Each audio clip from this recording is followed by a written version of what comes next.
So hello, in this video we are going to continue where we left off in the last episode. In the last episode we learned about the plasma membrane of eukaryotic cell, which also happens to be the same composition and structure of the plasma membrane of a prokaryotic cell. Now we are going to learn about the cell wall of a eukaryotic cell. The composition of a cell wall is different in most of the organisms. Even within eukaryotic cells, different organisms will have different composition of cell walls, unlike the plasma membrane, which is actually having common structure and composition in all organisms.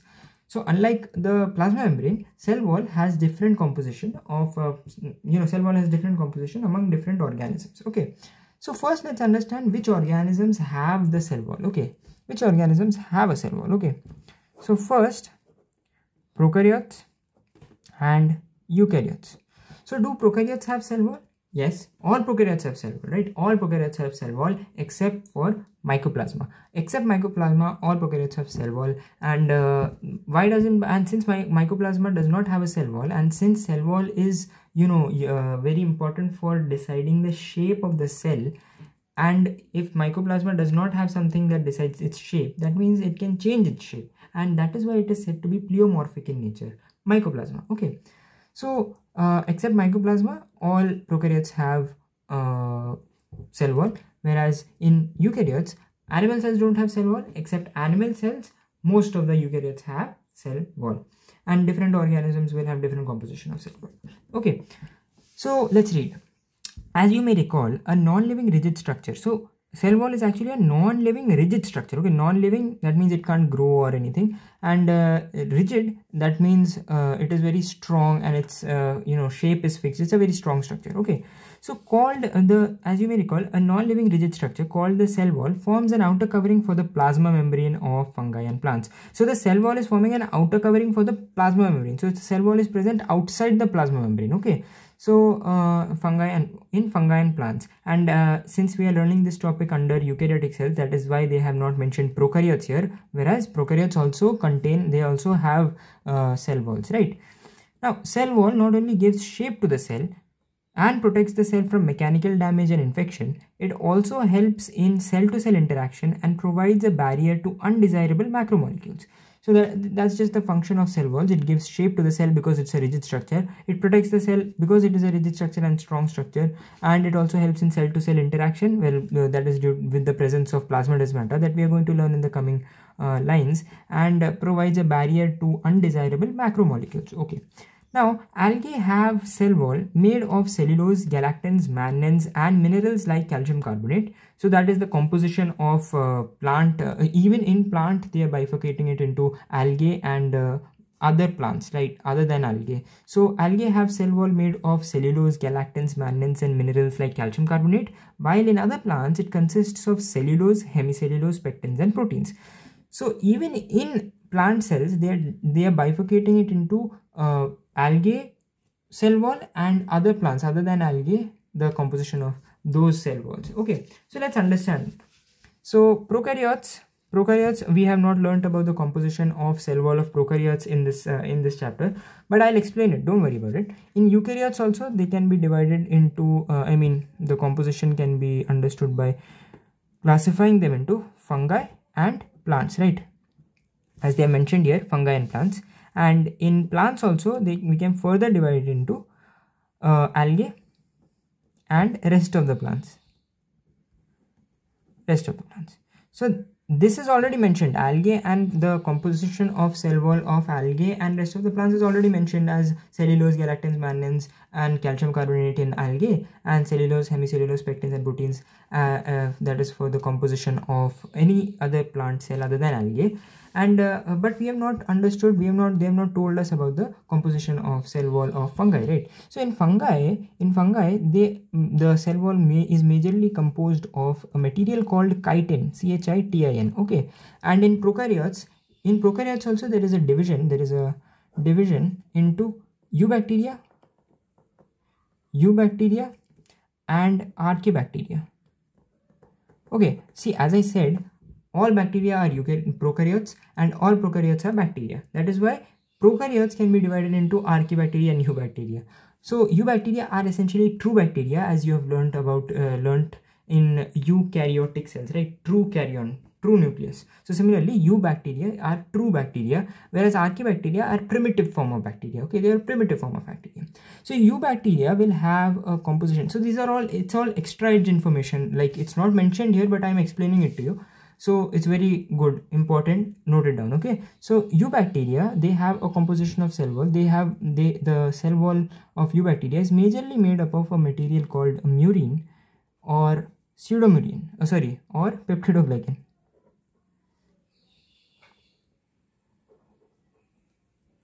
Right, murine or peptidoglycan, whereas in archaebacteria, the cell wall of archaebacteria is mainly made up of pseudomurine. Okay, so this is a very good table, you can note it down. Okay, moving ahead, the cell wall of a young plant cell, the primary cell wall, is capable of growth. Wow, which gradually diminishes as the cell matures and the secondary wall is formed on the inner towards the membrane side of the cell. Now this is very important. Okay, this line is actually very important, because this line explains how even with the presence of a rigid cell wall, rigid non-living cell wall that can't grow, even with the presence of something like that, how is the cell able to grow? Because the cell grows, you know that the cell grows, and that is why the fluid membrane, the fluid nature of plasma membrane is important. Why? Because as the cell is growing, if the plasma membrane is not growing, how can the cell grow, right?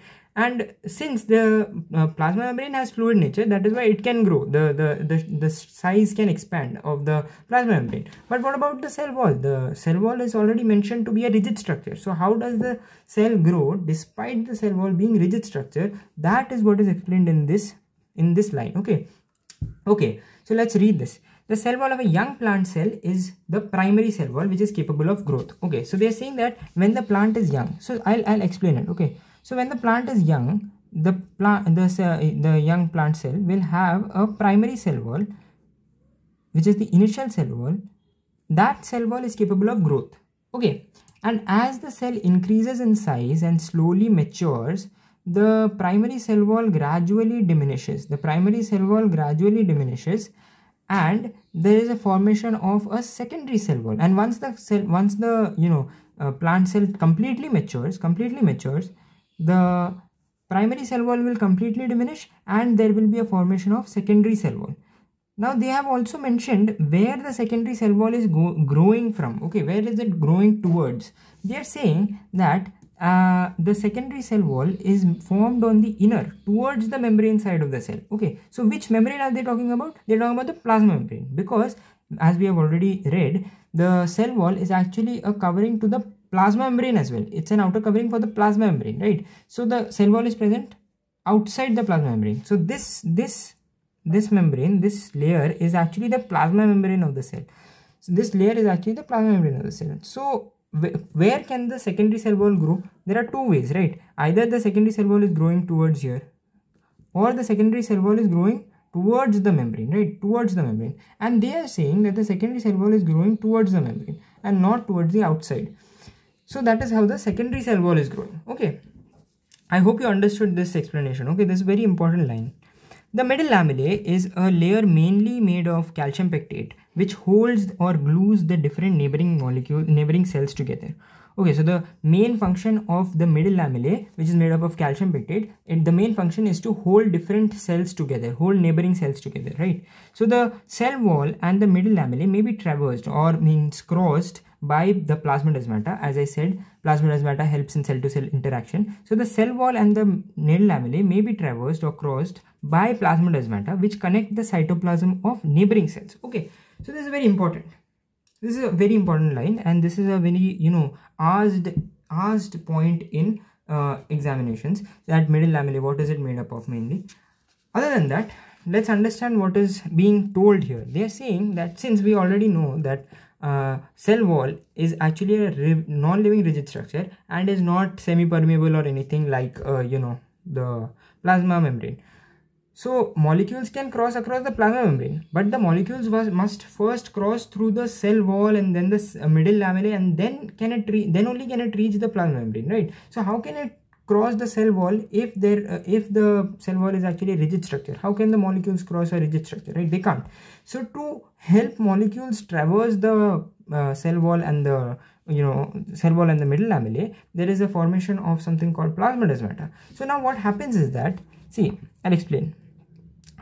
First we will understand what is this, what is the cell envelope in plant cells, right? Only then can we truly understand what they are trying to explain.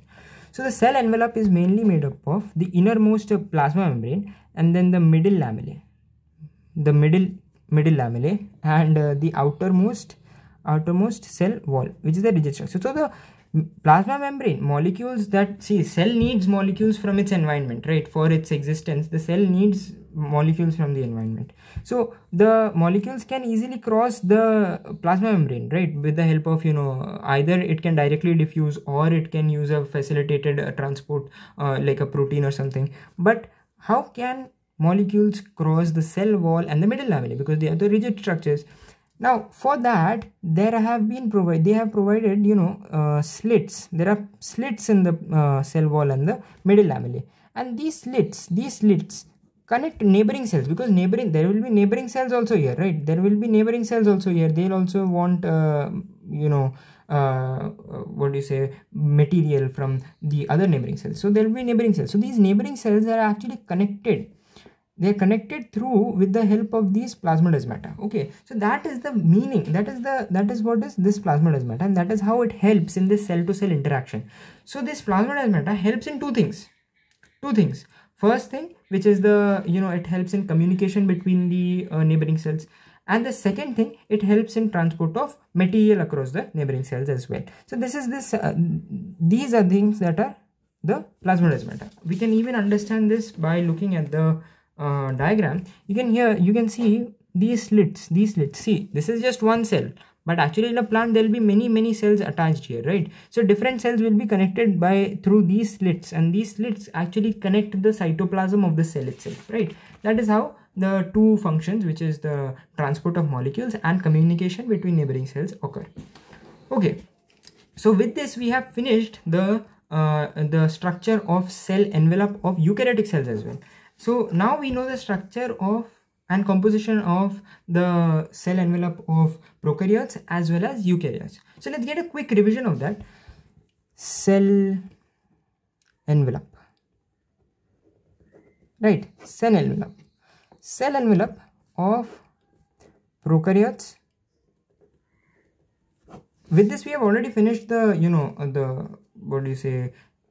the topic, but now we are going to just revise and understand what we have learned in the cell envelope part of the thing so far, because we have to connect and learn, right? We are connecting. See, we have finished the cell envelope of eukaryotic cells, so we are just connecting it to how the cell envelope of prokaryotic cells differ, right? That is how we learn. That is how we have to truly understand and learn. Okay, so cell envelope in prokaryotes and in eukaryotes.